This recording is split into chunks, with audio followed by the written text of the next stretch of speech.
2004 में यूपीए 1 की कांग्रेस की सरकार आई तो 145 सीटें उनकी आई और 2009 में जब सरकार रिपीट हुई तो 206 सीटों के साथ हुई। तो तीसरी टर्म की गवर्नमेंट थोड़ी टफ रहती है, हमने वर्ल्ड वाइड ये देखा है। क्या आपको लगता है अमित भाई कि बीजेपी के लिए ये आसान क्यों है? देखिए, ऐसे कोई ट्रेंड्स के आधार पर चुनाव के नतीजों का आकलन नहीं होता है। ट्रेंड्स की बात करनी है तो इस देश में 30 साल से हंग पार्लियामेंट चलती थी। 14 में पूर्ण बहुमत की सरकार आई, 19 में फिर पूर्ण बहुमत की सरकार आई। तो ट्रेंड्स तो तोड़े हैं हमने, कई बार तोड़े हैं, पर इस बार भी तीसरी बार भारतीय जनता पार्टी की मोदी जी के नेतृत्व में पूर्ण बहुमत की सरकार आएगी और एनडीए 400 पार करेगी। अगर 272 का आंकड़ा, जादुई आंकड़ा पार भारतीय जनता पार्टी नहीं कर पाती तो प्लान बी क्या होगा बीजेपी का? कोई प्लान बी नहीं है, इसका क्वेश्चन डज नॉट अराइज। क्या आपको लगता है संदेश खली एक बड़ा टर्निंग पॉइंट रहा बंगाल के इलेक्शन का? संदेश खाली चुनावी मुद्दा नहीं है जी। एक महिला मुख्यमंत्री के नाक के नीचे सालों तक धर्म के आधार पर महिलाओं का शोषण होता रहे और महिला मुख्यमंत्री इसलिए कुछ न करे कि शोषण करने वाले इनके कार्यकर्ता हैं, इनकी वोट बैंक का हिस्सा है। इससे ज्यादा शर्मनाक बात कोई हो ही नहीं सकती। ये इलेक्शन का मुद्दा नहीं है, ये देश की सुचिता का मुद्दा है। ओडिशा में ऑफिसर वर्सेस पॉलिटिशियन को मुद्दा बना रही है। क्या आपको ऑफिसर से समस्या है? मुझे कोई समस्या नहीं है। उड़िया जनता के अंदर ये समस्या है जी कि उड़ीसा पर तमिलनाडु से आए हुए ऑफिसर कैसे शासन कर सकते हैं, एज अ अफसर नहीं, as a politician, as a मुख्यमंत्री। और वहां पर जनता में उड़िया प्राइड का मुद्दा बना हुआ है। अब उड़ीसा की जनता ने तय करना है। हम तो जनता की आवाज को रिप्रेजेंट कर रहे हैं।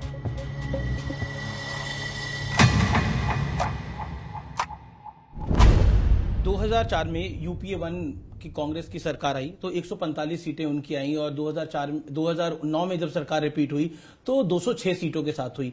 तो तीसरी टर्म की गवर्नमेंट थोड़ी टफ रहती है, हमने वर्ल्ड वाइड ये देखा है। क्या आपको लगता है अमित भाई कि बीजेपी के लिए ये आसान क्यों है?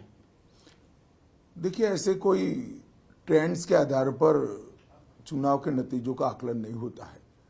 ट्रेंड्स की बात करनी है तो इस देश में 30 साल से हंग पार्लियामेंट चलती थी।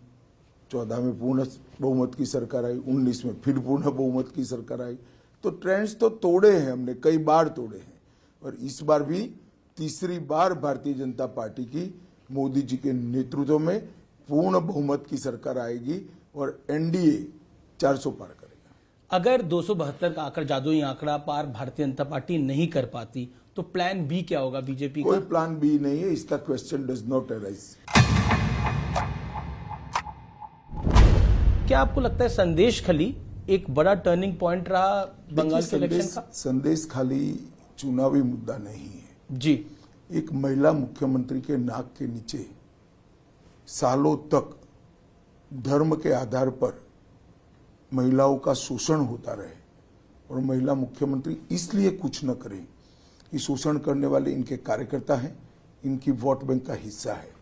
इससे ज्यादा शर्मनाक बात कोई हो ही नहीं सकती। ये इलेक्शन का मुद्दा नहीं है, ये देश की सुचिता का मुद्दा है। शासन किस तरह से चलना चाहिए?